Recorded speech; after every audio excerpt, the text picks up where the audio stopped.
ಹರೇ ಶ್ರೀನಿವಾಸ. ಸ್ನೇಹಿತರೆ, ಈ ಮಾನವ ಜನ್ಮದಲ್ಲಿ ನಾವು ಯಾವ ದೇವರನ್ನು ಆರಾಧಿಸಬೇಕು, ಯಾವ ಮಾರ್ಗವನ್ನು ಹಿಡಿಯಬೇಕು ಎಂಬ ಪ್ರಶ್ನೆಗಳು ನಮ್ಮ ಮನಸ್ಸಿನಲ್ಲಿ ಬರುತ್ತವೆ.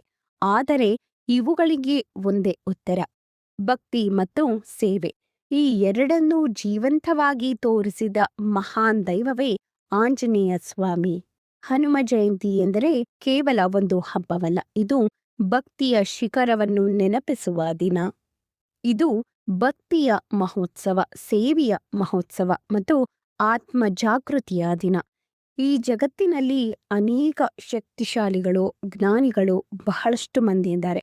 ಆದರೆ ಶಕ್ತಿಯನ್ನು, ಜ್ಞಾನವನ್ನು ಸಂಪೂರ್ಣವಾಗಿ ಭಗವಂತನ ಸೇವೆಗೆ ಅರ್ಪಿಸಿದವರು ಅಪರೂಪ. ಅಂತಹ ಅಪರೂಪವಾದ ದೈವ ಸ್ವರೂಪವೇ ಆಂಜನೇಯ ಸ್ವಾಮಿ. ಅಂಜನಾದೇವಿಯ ತಪಸ್ಸಿಗೆ ಸಂತುಷ್ಟರಾದ ವಾಯುದೇವರು ತನ್ನ ಅಂಶದಿಂದ ಜನಿಸಿದವರೇ ಹನುಮಂತನು. ಬಾಲ್ಯದಲ್ಲೇ ಅವರು ತನ್ನ ದಿವ್ಯ ಶಕ್ತಿಯನ್ನು ತೋರಿಸಿದ್ದರು. ಸೂರ್ಯನನ್ನು ಹಣ್ಣು ಎಂದು ಭಾವಿಸಿ ಹಿಡಿಯಲು ಹಾರಿದರು. ಇದು ಕೇವಲ ಶಕ್ತಿಯ ಪ್ರದರ್ಶನವಲ್ಲ, ಇದು ನಿರ್ಭಯತೆಯ ಸಂಕೇತ. ಆದರೆ ದೇವತೆಗಳ ಶಾಪದಿಂದ ಹನುಮಂತ ದೇವರು ತನ್ನ ಶಕ್ತಿಯನ್ನು ಮರೆತರು. ಇದು ನಮಗೆ ಒಂದು ಆಳವಾದ ಸಂದೇಶ ಕೊಡುತ್ತದೆ. ನಮ್ಮೊಳಗಿನ ಶಕ್ತಿ ಅಪಾರವಾದದ್ದು, ಆದರೆ ಅದನ್ನು ನಾವು ಮರೆತು ಬದುಕುತ್ತೇವೆ. ಆ ಶಕ್ತಿಯನ್ನು ನೆನಪಿಸುವವನೇ ಗುರು, ಅಂದರೆ ಶ್ರೀರಾಮನ ಸೇವೆಯೇ ಆ ಜಾಗೃತಿ ಅಂತ ಅರ್ಥ. ಶ್ರೀರಾಮನ ಸೇವೆಗೆ ಬಂದಾಗ ಮಾತ್ರ ತನ್ನ ನಿಜ ಸ್ವರೂಪವನ್ನು ಹನುಮಂತ ದೇವರು ಅರಿತರು.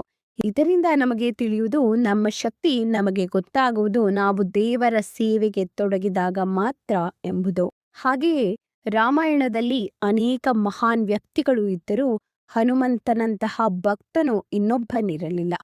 ಹನುಮನು ಎಂದಿಗೂ ತನ್ನನ್ನು ಮಹಾನ್ ಎಂದು ಭಾವಿಸಿರಲಿಲ್ಲ. ತನ್ನನ್ನು ಶ್ರೀರಾಮನ ದಾಸ ಎಂದು ಮಾತ್ರ ನೋಡಿದರು. ಸೀತಾಮಾತೆಯನ್ನು ಹುಡುಕಲು ಸಮುದ್ರ ದಾಟಿದಾಗ, ಲಂಕೆಯನ್ನು ಅಗ್ನಿಯಿಂದ ದಹಿಸಿದಾಗ, ಲಕ್ಷ್ಮಣನಿಗಾಗಿ ಸಂಜೀವಿನಿ ಪರ್ವತವನ್ನು ತಂದುಕೊಟ್ಟಾಗ ಎಲ್ಲೆಡೆ ಹನುಮಂತ ದೇವರು ತನ್ನ ಶಕ್ತಿಯನ್ನು ತೋರಿಸಿದರು. ಆದರೆ ಅವರ ಮನಸ್ಸಿನಲ್ಲಿ ಒಂದೇ ಮಾತು: ಇದು ನನ್ನ ಶಕ್ತಿಯಲ್ಲ, ಶ್ರೀರಾಮದೇವರ ಅನುಗ್ರಹ ಎಂದು. ಇನ್ನು ಹನುಮನು ತನ್ನ ಶಕ್ತಿಯಿಂದ ಮಾತ್ರ ಪ್ರಸಿದ್ಧನಲ್ಲ, ತನ್ನ ಭಕ್ತಿಯಿಂದನೂ ಪ್ರಸಿದ್ಧನಾಗಿದ್ದಾನೆ. ಈ ಕಾಲದಲ್ಲಿ ನಾವು ಮಾಡುವ ಪ್ರತಿಯೊಂದು ಕಾರ್ಯಕ್ಕೂ ಫಲ ಬಯಸ್ತೇವೆ. ಆದರೆ ಹನುಮಂತನು ನಮಗೆ ಕಲಿಸುವುದು ಫಲಾಪೇಕ್ಷೆ ಇಲ್ಲದೆ ಮಾಡಿದ ಸೇವೆಯೇ ನಿಜವಾದ ಭಕ್ತಿ ಎಂದು. ಶ್ರೀರಾಮನಿಗಾಗಿ ಮಾಡಿದ ಪ್ರತಿಯೊಂದು ಕೆಲಸದಲ್ಲೂ ಹನುಮನು ತನ್ನ ಸ್ವಾರ್ಥವನ್ನು ಮರೆಯುತ್ತಿದ್ದ. ಅದಕ್ಕೆ ಆತನು ಇಂದಿಗೂ ಚಿರಂಜೀವಿಯಾಗಿ ಭಕ್ತರ ಬಳಿ ಇರುತ್ತಾನೆ ಎಂದು ನಂಬಿಕೆ.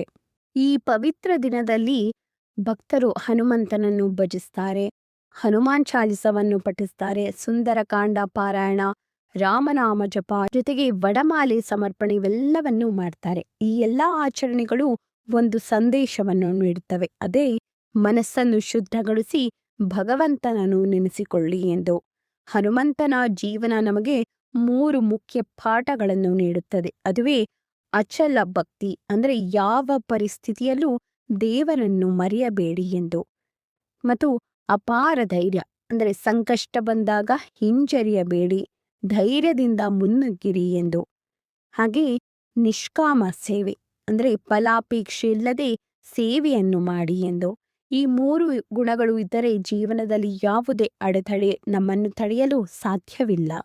ಇನ್ನು ಹನುಮ ಜಯಂತಿಯಂದು ನಾವು ಹನುಮಂತನನ್ನು ಕೇವಲ ಪೂಜಿಸುವುದು ಮಾತ್ರವಲ್ಲ, ಹನುಮನ ಗುಣಗಳನ್ನು ನಮ್ಮ ಜೀವನದಲ್ಲಿ ಅಳವಡಿಸಿಕೊಳ್ಳೋಣ.